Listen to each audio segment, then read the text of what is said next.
Hello everyone, good evening. So hello, I'm back. Medyo ngit-ngit sa akong area. Hello, good evening everyone. It's me again. Hello. So tonight, I'm gonna share some God's words. So it's already 6:40 in the evening. Pasensya guys, ngit-ngit kayo sa akong area. Kaya usaraman ang suga nga sa akong tubangan. Hello everyone! Kumusta na po kayo? I pray and I hope na may makakita sa aking live. Hello! Hello everyone! How are you? Kumusta po kayo? Today is Monday.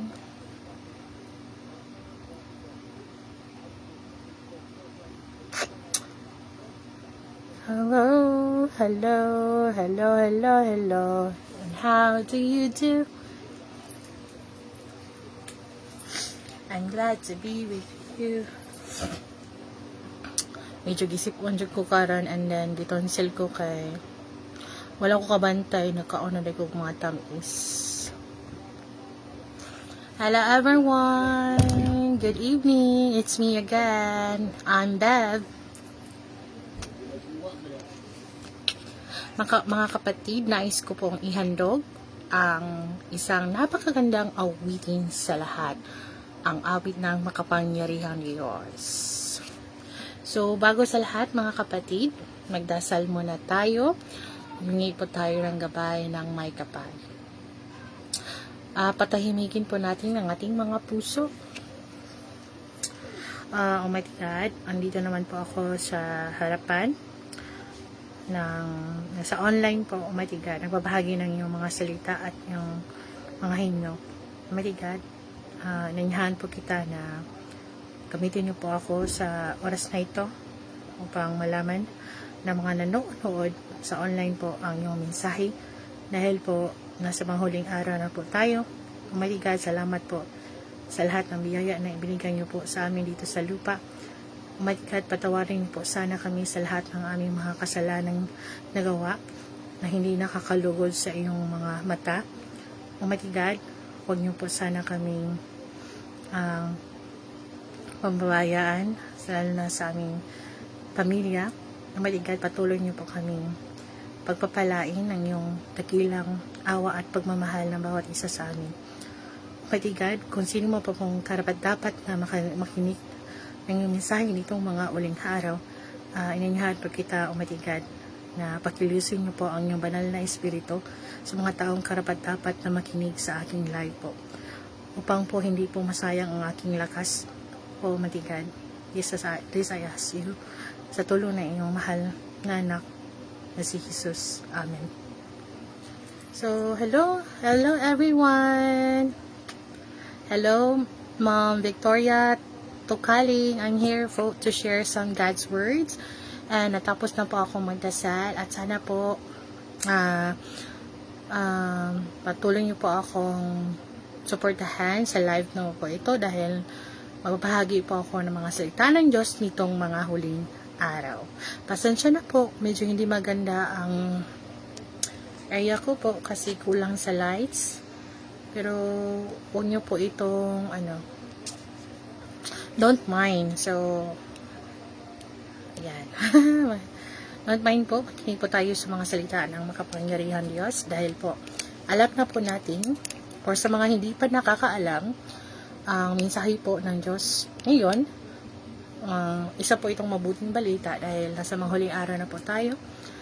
Dalawa po ang hatol ng Diyos. Una, sakuna. Pangalawa, mga bagong salita.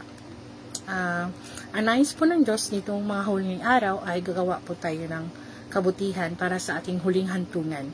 So, ano po ang kabutihan na sinasabi na makapangyarihan Diyos?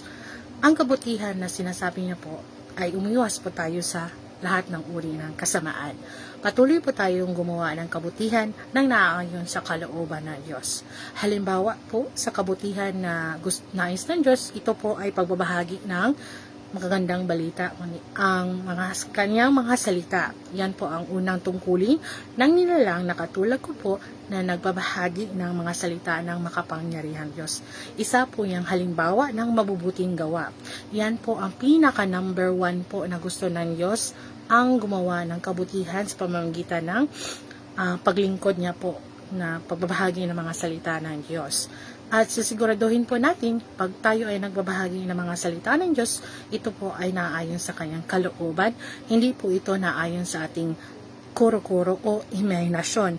Kailangan po, ang sabi na makapangyarihan Diyos, magbabase po tayo sa salita ng makapangyarihan Diyos. Dahil po, umiyas po tayo ng mga kasalanan na sabi po na makapangyarihan Diyos, don't make flowering words, kasi po from the word itself, nandyan na po ang salita ng Diyos. Hindi na po natin kailangan na ipaliwanag pa ang lahat dahil po naibigay na po ang salita ng makapangyarihan Diyos. Isa po yung halimbawa ng mabubuting gawa nitong mga huling araw. So, natapos ko na po ang pagdarasal. Ngayon po ay magbabahagi po ako ng hymno para po maintindihan ng lahat ano po ang kalooban ng Diyos nitong mga huling araw.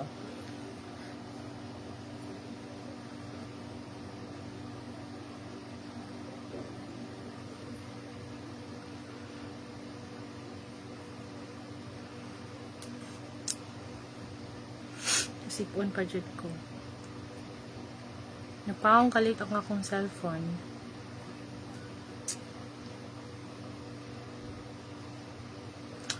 Be patient. Patience is a virtue.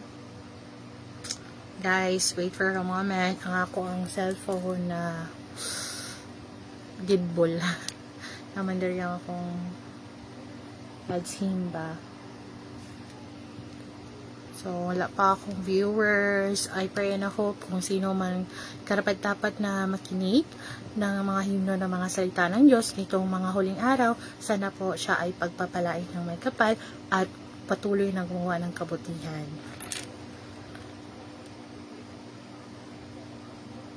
Namulan po, na deadball ang aking cellphone. Kanina, okay man siya niya, karon na kalitron siya after na ko pray. So, ibig sabihin po, ang kalaban po ng Diyos, yung si Satanas ay lumala na po. So, ayaw ng persa ng kadiliman na magpapatuloy pa ako ng pagbahagi ng mga salita ng Diyos. Isa po ang aking pasanin sa pagbahagi ng mga salita ng mga makapangyarihan Diyos. Isa po ang aking pasanin ay ang aking kalusugan at kawalan ng pera at kawalan ng hanapbuhay. Dahil po, ang gusto ng persa ng kadiliman ay hindi niya po pwede na manaig ang liwanag. So, laban lang po tayo. So, ayan. Ano nangyari? Kanina, okay to siya. Karoon na Deadpool. Okay. So, should I do?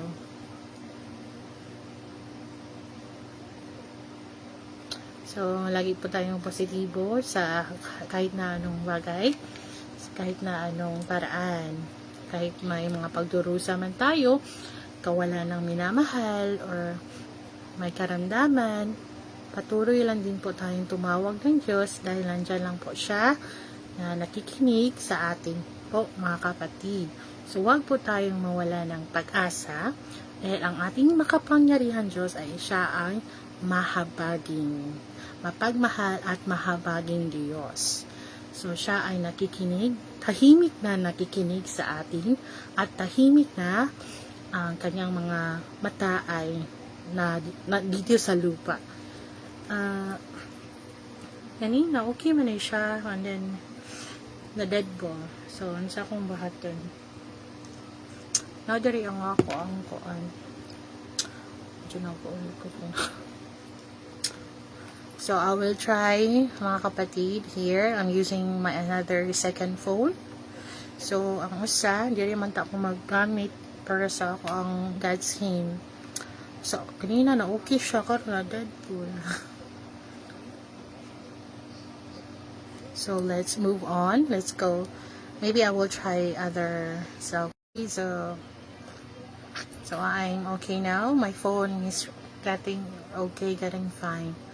So, may bahagi po ako ng himno ng mga salita ng Diyos. So, ang mensahe po ng himno is, inihayag na ng Diyos ang kanyang buong disposisyon sa mga huling araw.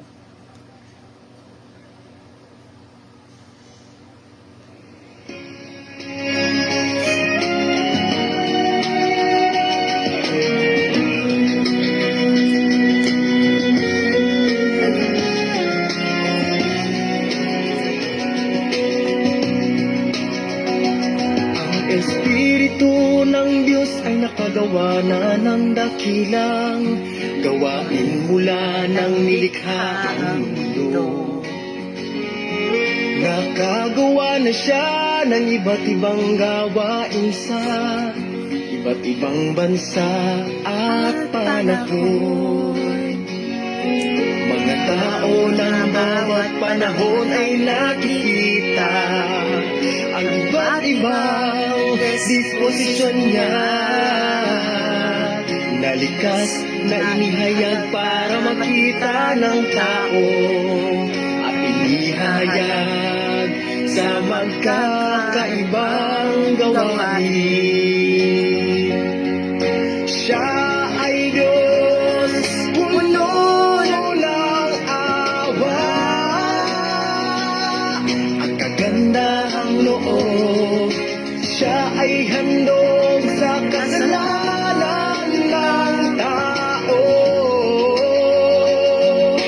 at pastor, ngunit bigay na'y paghatol, sumpat pagkastigo, isang sumpa sa tao.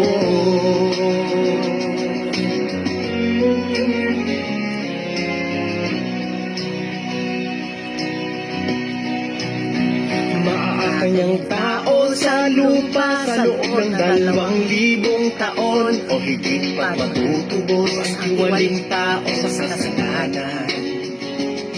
Kaya niyang lupigin ang tao na di nakakakilala sa kanya. Nagagawa niya silang mapagtiraan upang lahat ay magpasakop. Sa huli, susunugin niya ang dumi at pagiging matuwid sa mga tao sa buong mundo. Para makita ng tao na siya'y banal at nakakamangha, at siya'y isang Diyos na humahatol sa tao. Siya ay Diyos, puno ng awa at kagandahang loob. Siya ay handog sa kasalanan ng tao at pastor, ngunit bigay na'y paghatol, sumpat pagkastigo, isang sumpa sa tao. Para sa masasamang tao, siya'y nag-iingas na apoy, siya'y paghatol sa kasalanan at siya'y kaparusahan. Sa mga gagawing perfecto, siya'y kapighatian at pagsubok, pagwawaso at pagtatabas, pagkikinhawa, suporta at pagkakaloob ng salita. Sa mga inalis, siya ay kaparusahan at ganti.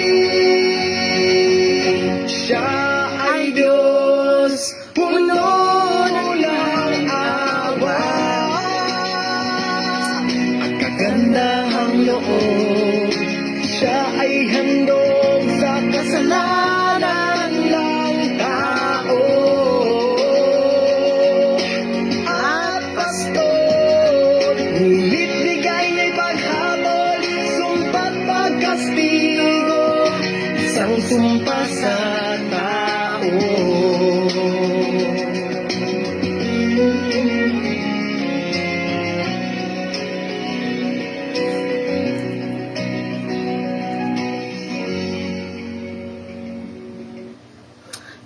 po, thanks be to Almighty God, hango sa ang salita ay nagpapakita sa katawang tao. So mga kapatid, naranasan ko po ito, yung pagtatabas at pagpipino, paghatol, pagkastigo. Naranasan ko po ito. Pero sa awa ng Diyos, nandito pa rin po ako dahil sa ang dami ng pagsubok na aking naranasan. So nandito pa rin ako, nagpapatotoo ng makapangyarihang Diyos. So may ibabahagi po akong mga salita ng makapangyarihang Diyos.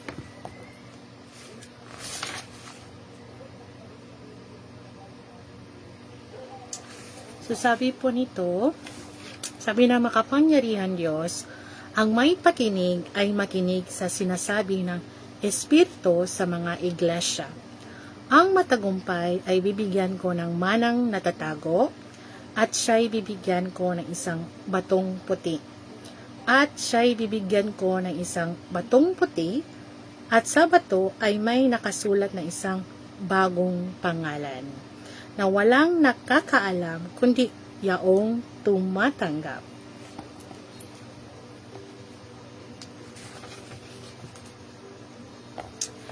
So, mga kapatid, sa panahon po ngayon, marami pong mga katiwalian at kasalanan ang nagawa ng tao dito sa lupa. Sabi po ng makapangyarihang Diyos, huwag ninyong ibigin ang sanlibutan o ang mga bagay na nasa sanlibutan. Ang umiibig sa sanlibutan ay hindi umiibig sa Ama. Ang lahat ng nasa sanlibutan, ang masasamang nasa ng laman, ang nasa ng mga mata, at ang pagmamalaki sa mundong ito ay hindi nagmumula sa Ama, kundi sa sanlibutan. Amen po. So, ang ibig kong sabihin ng makapangyarihan Diyos, ang umiibig sa makamundong bagay, at ito po ay hindi naayon sa kalooban ng Diyos. At ito po ang dahilan kaya naging tiwali ang tao at puno ng kasalanan. So sabi po ng mga salita ng makapangyarihan Diyos, ang umiibig sa salapi ay ang ugat sa lahat ng kasalanan. At umiibig sa sanlibutan at sa laman, yan po ang ugat ng kasalanan. So marami po ang ugat ng kasalanan na ibinahagi ng makapangyarihan Diyos. Unang-una po ay pakikiapid, pagpatay, pagsisinungaling,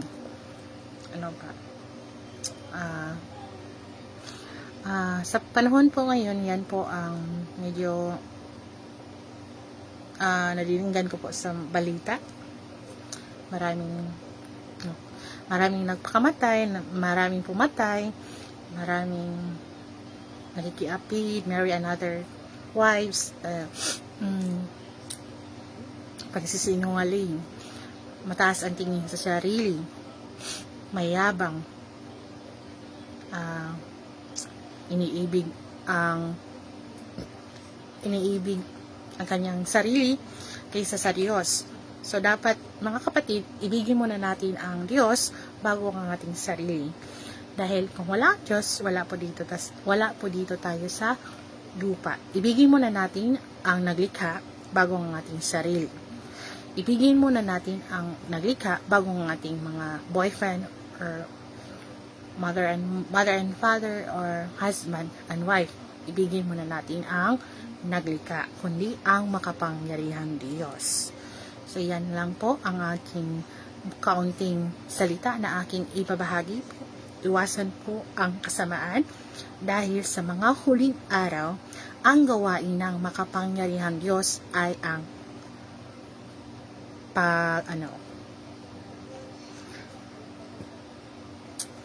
ang gawain ng makapangyarihang Diyos ng mga huling araw ay paghatol, paglilinis, pagtatabas, pagsubok, pagpipino. So, para sa ating huling hantungan, patuloy lang po tayo ng gumawa ng kabutihan para malaman po natin ang kabutihan o ang kalooban ng Diyos. Ano po ang unang gagawin? Magdasal, humingi ng tawad, magpasalamat, praise and worship God all the time. Pag may karamdaman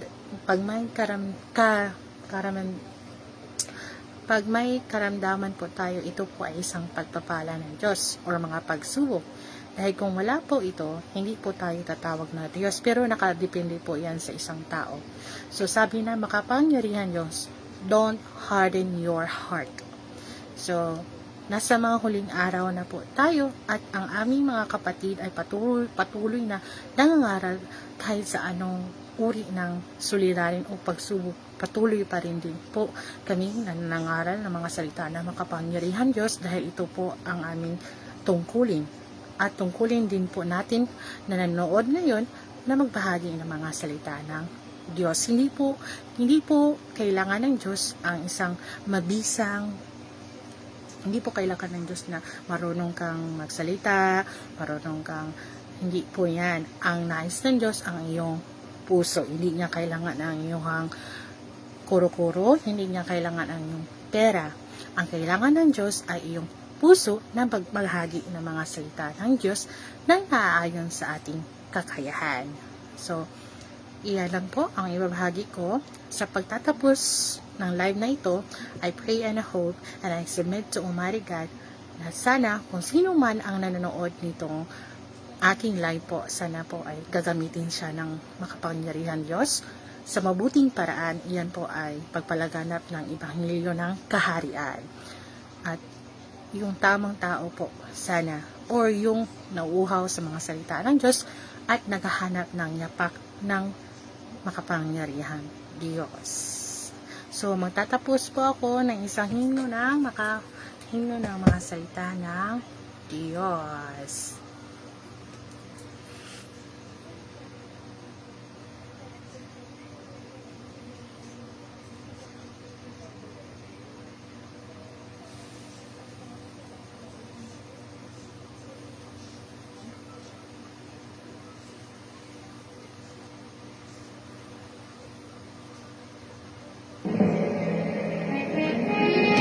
Kayo po na mag-uri sa makapangyarihan ng Diyos.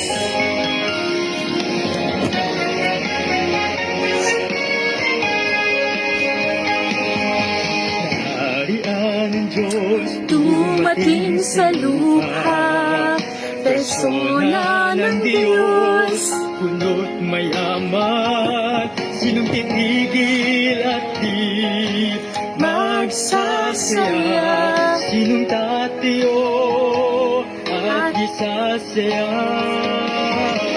Sa'yon itaas ang bandila ng tagumpay upang magdiwang para sa Diyos.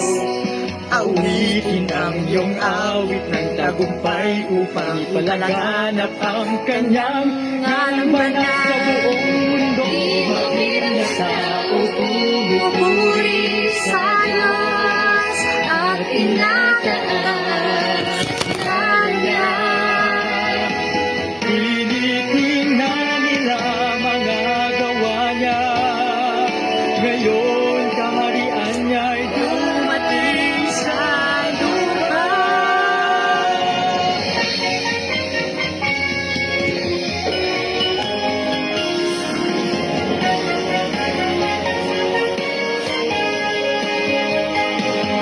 Lahat ng bagay sa mundo, Gawing malinis ang mga sarili nyo, halina't mag-alay sa Diyos. Mga tala, bumalik kayo sa pugad nyo sa langit. Ipakita ang lakas ng Diyos sa kalangitan. Lupas, mga boses umaawit. bumubuhos walang hanggang pag-ibig at walang hanggan ang paggalang sa Diyos. Mainam na nakikinig siya sa tanan. Di mabiyang na tao pumupuri sa Diyos At tinataas ngalan niya. Tinitingnan nila mga gawa niya. Ngayon kaharian niya'y dumating sa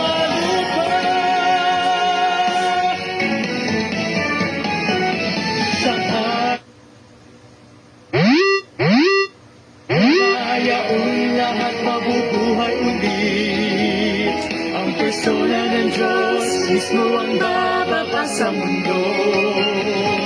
Mga bulaklak mamumukadkad sa tuwa, mga iboy umaawit at lahat ng bubunyi. Tingnan ang kaharian ni Satanas.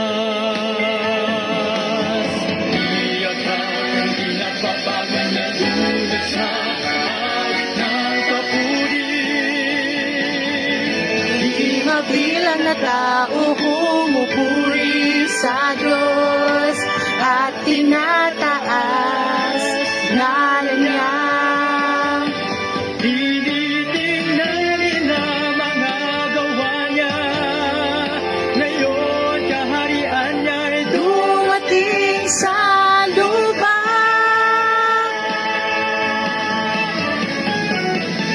sino sa mundo ang papalag Kapag tumatayo ang Diyos sa gitna ng mga tao.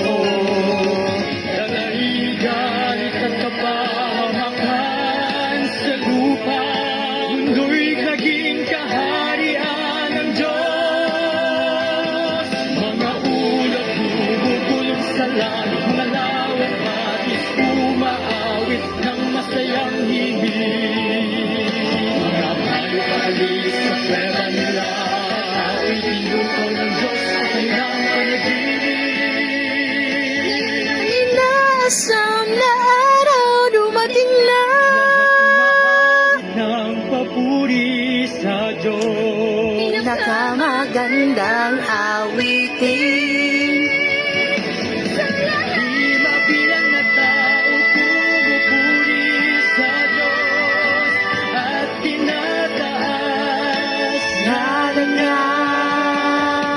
tinitingnan nila mga gawa niya, ngayon kaharian niya'y dumating sa lupa.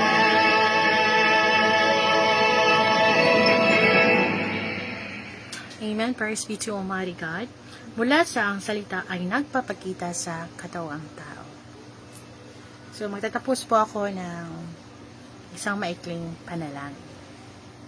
Let's quiet our heart po. Almighty God, thank you po sa mga oras na ito dahil po nabibigyan po ako ng pagkakataon na magbahagi ito sa online. Almighty God, I pray kung sino man po ang karapat-dapat na dapat makarinig ito ng aking pagbabahagi po, sana po siya ay tamang tao.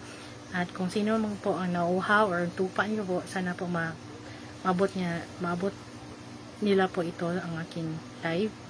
At patuloy na magsasaliksik sa katotohanan at magbago. This is your holy name, Almighty God, Christ of the last day. Amen.